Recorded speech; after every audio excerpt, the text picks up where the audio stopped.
26 सदी के शुरुआती दौर में हिंदुस्तान के कई इलाकों में दीन की तालीम धीरे धीरे कम होती जा रही थी।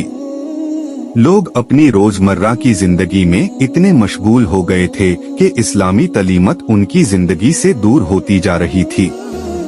इसी दौर में अल्लाह ताला ने एक ऐसे शख्स को पैदा किया जिन्होंने मुसलमानों को दोबारा दीन की तरफ बुलाने का काम शुरू किया। सन 1885 में उत्तर प्रदेश के कांडला नाम के शहर में एक बच्चे की पैदाइश हुई। ये बच्चा आगे चलकर दुनिया भर में दीन की दवत का काम करने वाला था। इस बच्चे का नाम था मौलाना मोहम्मद इलियास कंधलवी। मौलाना इलियास का बचपन एक ऐसे घर में गुजरा जहां इल्म और दीन का माहौल था। उनके वालिद और घर के बुजुर्ग बड़े आलिम थे। बचपन से ही उनको कुरान, हदीस और इस्लामी तालीम दी जाने लगी। जैसे जैसे मौलाना इलियास बेड हुए, उन्होंने अपने जमाने के मशहूर उलमा से तालीम हासिल की। उन्होंने कुरान, हदीस और फिक्र की गहरी पढ़ाई की। इनके साथ साथ उनके दिल में उम्मत की फिक्र भी पैदा होने लगी।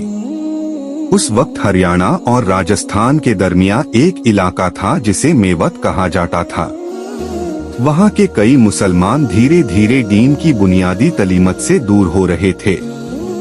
जब मौलाना इलियास मेवात के इलाके में गए और वहाँ के हालात देखे तो उनका दिल बहुत दुखी हुआ। उन्होंने देखा कि मुसलमान अपने दीन की बुनियादी बातों से दूर होते जा रहे हैं। ये मंजर देखकर मौलाना इलियास बहुत फिक्रमंद हो गए। वो अक्सर सोचते रहते थे कि मुसलमानों को दोबारा दीन की तरफ कैसे आया जाए।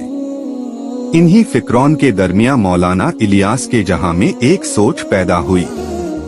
उन्होंने फैसला किया कि मुसलमान खुद गांव-गांव जाकर लोगों को दीन की तरफ बुलाएंगे। इस तरह मौलाना इलियास ने छोटी छोटी जमातें बनाकर लोगों को मुख्तलिफ गांव और शहरों में भेजना शुरू किया। ये लोग मस्जिदों में रुकते और लोगों को नमाज और दीन की अहमियत बताते। मौलाना इलियास अक्सर एक जुमला कहा करते थे, ए मुसलमानों, मुसलमान बनो। यानी मुसलमान अपनी जिंदगी में सच्चे तौर पर इस्लाम को अपनाएं। धीरे धीरे ये काम हिंदुस्तान के मुख्तलिफ इलाकों में फैलने लगा। बहुत से लोग इस काम से मुत्सिर हुए और इस दवत के काम में शामिल होने लगे। दिल्ली के निजामुद्दीन इलाके में इस काम का एक मरकज कायम किया गया। यहाँ से जमातें मुख्तलिफ जगहों पर भेजी जाने लगी। मौलाना इलियास ने अपनी पूरी जिंदगी दीन की खिदमत में गुजार दी। उन्होंने दिन रात मेहनत की ताकि लोगों तक दीन का पैगाम पहुँच सके। आज तबलीगी जमात का काम सिर्फ हिंदुस्तान तक महदूद नहीं रहा। दुनिया के कई मुल्कों में लोग इस दवत के काम को आगे बढ़ा रहे हैं।